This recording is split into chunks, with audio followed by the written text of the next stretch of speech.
Cosmic Mustache Comics, Cosmic Mustache Comics. Hey, Clint Basinger here with my wife Lindsay Whittle, and we're here to talk about our experience at the San Diego Comic Con 2015.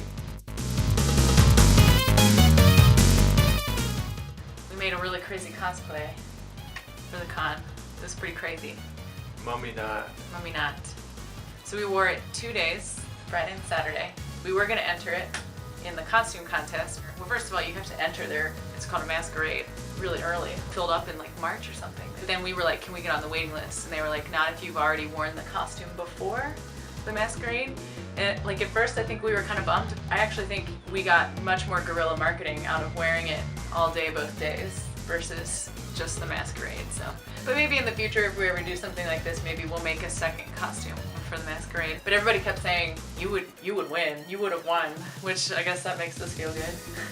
So I created a portfolio comic to take with me to San Diego Comic Con, and it's got pages from various comics of mine. So I spent a lot of time in the 2 days meeting with publishers and comic editors.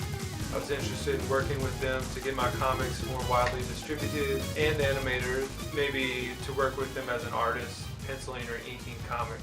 And ultimately, we went to see his work in animation. We think it would be bomb. So he would kind of walk in his suit with his printed portfolio, and then the spaceman would follow him in, and they'd kind of be like this. So this is my character Mummynaut, and my business manager, and also my wife Lindsay.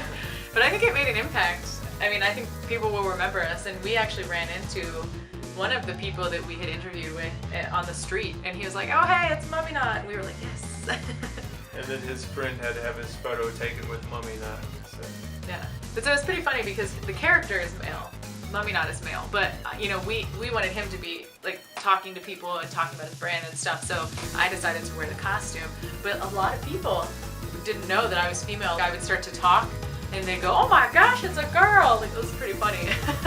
So that costume was like really hot and really heavy. I knew it was gonna be hot. I don't think I realized quite how heavy it would be, but I mean, I already kind of have neck issues, and it was like the way the helmet was pressing the shield down, it was like really hard to stand up straight and stuff. Friday, I wore it like 9 a.m. to 7 p.m. and Saturday I think I wore it like 10:30 to 7 p.m. So it was like pretty long periods, and it was like really hard to eat and really hard to use the bathroom, all that stuff, which Clint had to cut a hole.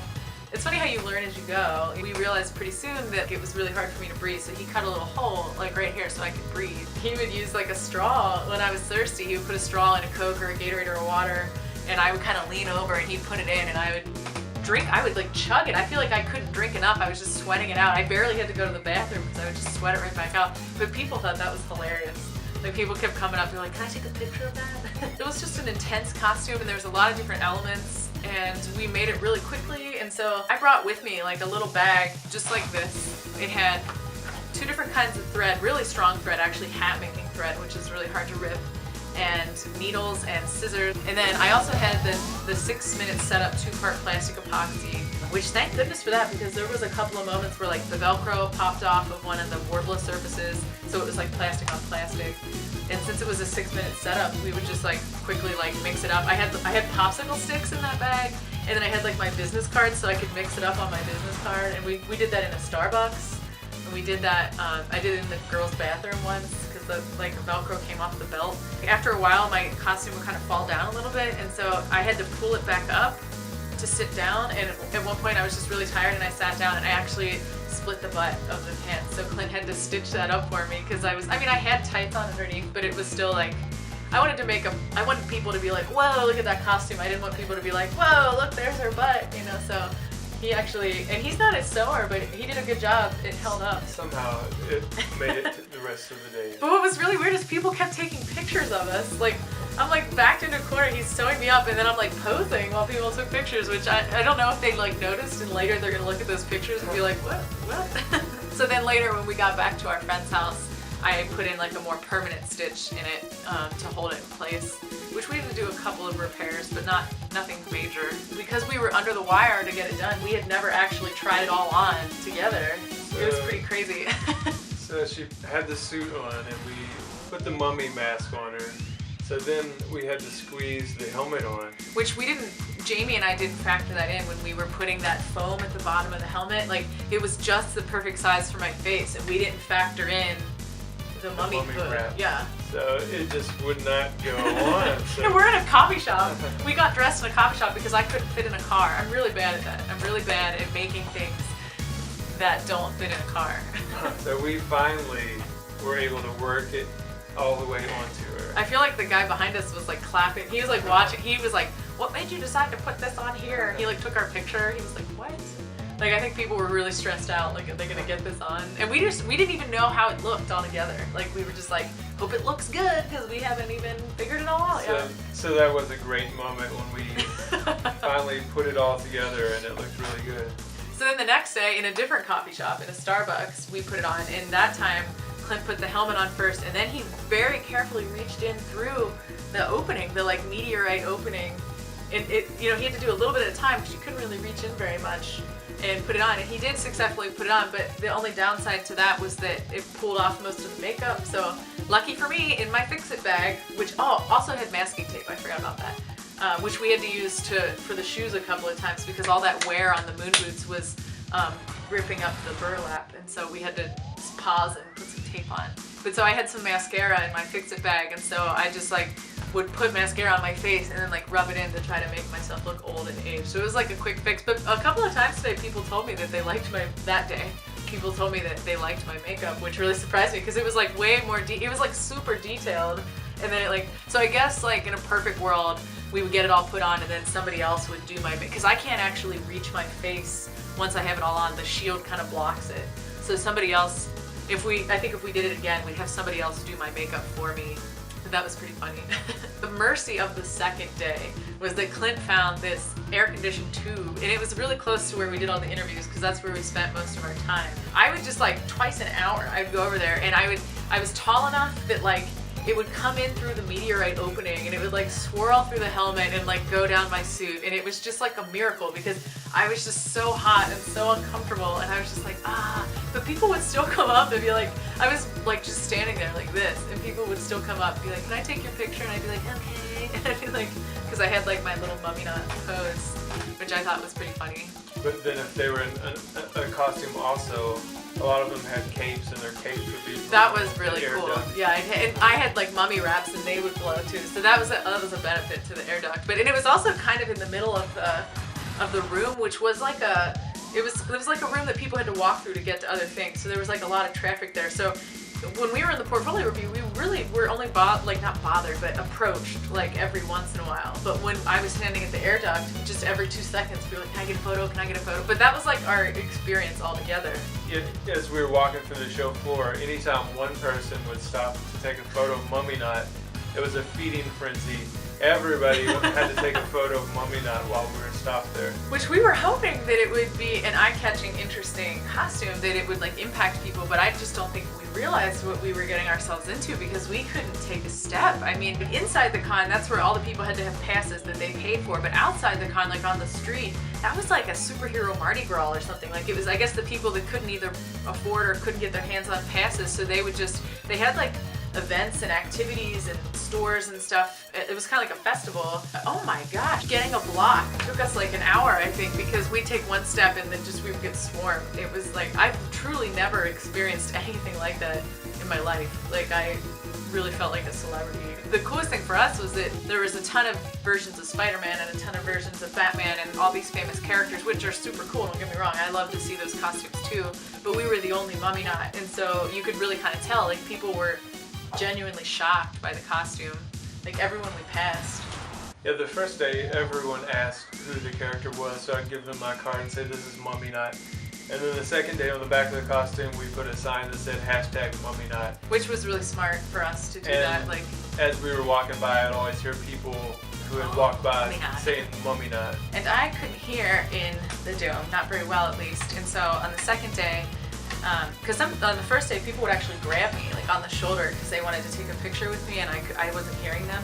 I mean, if Clint was around, he'd like stop me and be like, hey, they want a picture, but sometimes he just wasn't around or maybe he was a little bit far back.